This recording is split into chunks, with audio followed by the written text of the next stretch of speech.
Welcome inside Gillette Stadium, everybody. My name is Mike Petraglia, joined as always by Patriots expert columnist for WEEI.com, Christopher Price. All right, Chris, they got the business of playing the final regular season game out of the way. The Patriots lose to the Buffalo Bills for the first time ever in Gillette Stadium history by a score of 17-9.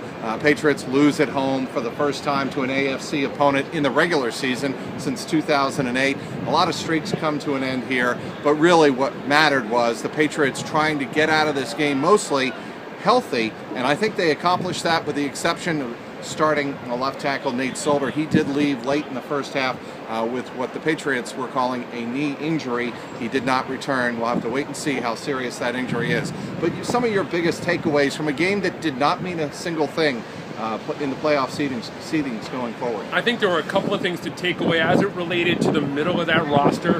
You're looking for the middle of the roster guys, Jonathan Casillas, Brian Timms, those kind of guys to really step forward and assert themselves. I thought there were some good moments. I thought Timms played well. He showed some versatility. He did some things that we haven't seen him do over the course of the year. Casillas took an awful lot of snaps. Last time he did that was the San Diego game. So a lot of guys managed to take advantage of their opportunity and show that if they were needed in the postseason, they could step forward and they could quite possibly help this football team. But other than that, there's not really a lot to take away from this game. I think the most important thing to remember is really a good chunk of the starters were sidelined, and most of the starters who were not sidelined did not play in the second half, so I wouldn't read too much.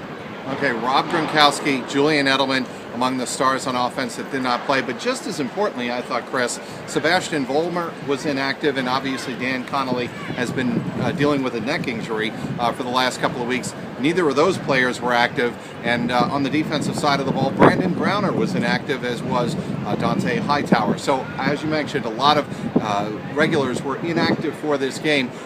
In terms of how much Tom Brady played, you heard on Twitter and you saw on Twitter, as you normally do during these games, these Patriots games, with the fans as passionate as they are, concern for Tom Brady's health with the aforementioned Seabass and also Dan Connolly not active. Were you surprised he played as much, especially took as many hits as he did? I think what they wanted to do with Brady in a perfect world this afternoon, what they wanted to do with Brady is get him out of here on a high note. Have a drive where they were able to string together some offensive consistency. They really didn't do that over the course of the year. And they struggled to really kind of put together some extended drives. I think if that's, say, third or fourth drive of the afternoon, he was able to put together, say, a 9 or a 10-play drive, 80 yards, 90 yards, whatever, I think he would have been yanked shortly after that. That being said, I wasn't all that surprised with how much he played. These types of games, I'll go back to the 2010 regular season finale. They went into that game, everything was wrapped up. The number one seed was wrapped up. They knew where they were playing. They knew they had home field throughout the AFC. Brady played about 2+ quarters. I want to say he played 2 quarters in the first part of the second half. So under the circumstances, it runs fairly true to form when you're talking about how Belichick, how Brady, how they've approached these kinds of games. The one thing that was interesting to see was that they made sure that Vince Wilfork hit his incentive. Yeah, they sure did. He played deep into this one. He needed to play 70% of the snaps over the course of the season to be able to qualify for a bonus over $1 million. He was able to hit that. Vince leaves this one a very happy man. Vince Wilfork, and I was watching him fairly closely throughout the game, there were moments where he was not engaged at all, and you could tell he was standing up at the line of scrimmage, pretty much trying to make sure that he wasn't going all out and avoiding getting hurt. And you understand that at this point of the year. There were a couple of sacks that the Patriots got, one in particular where he got great push, and Jamie Collins got through for a strip sack and a fumble recovery. But I think Vince Wilfork played it right. Yeah, he did. And I think a lot of these guys on defense played it right. Look, it's about just crossing off another day on the calendar, getting that much closer to the postseason. The Collins play, for me, was one of the best defensive plays of the year, where he was able to get a good push up the middle. He was able just to bust up the middle, unblocked. C.J. Spiller kind of stepped in front of him, kind of slowed him down for a second. Looked like Spiller wanted no part of that confrontation. And on a second effort, was able to circle back around, punch the ball away, force the fumble. It was a really impressive play. Really, to my mind, one of the most impressive defensive plays this season. And really, to me, shows that Collins continues to come on as a defensive playmaker for this team. All right, what about the play of Jimmy Garoppolo? He came in to start the second half, played the rest of the game. He was not able to lead the Patriots back to victory. He did get a chance to run a 2-minute drill. Didn't really work that well at the end of the game. Your thoughts on what he showed? I thought he showed a cool head under pressure because you had the backup offensive line in there going up against a lot of Buffalo starters, and Buffalo has a very good pass rush. He ran the ball quite a bit too. He did. He ended up as one of the leading rushers for New England on the afternoon. So he showed an ability to be nimble. He showed some good quickness.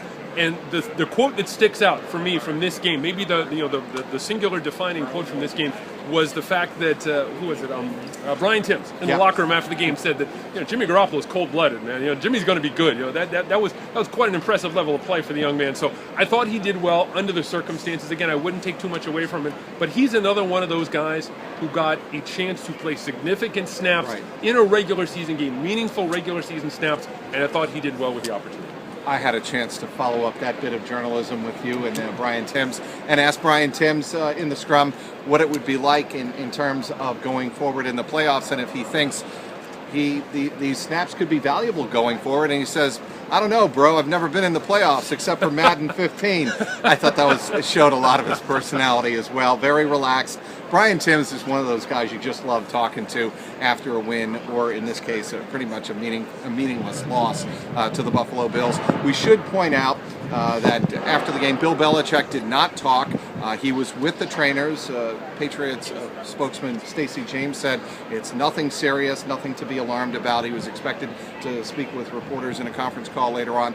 Look, there's been flu bugs going around. He likely, and this is only a guess, but he's likely getting some type of IV fluids. It's not that much of a surprise at this time of year. But your thoughts on, since he didn't talk, what Bill Belichick probably thought of this season finale? Well, get out of it, get in, get out, no problem at all. And nobody gets hurt. There are no serious injuries.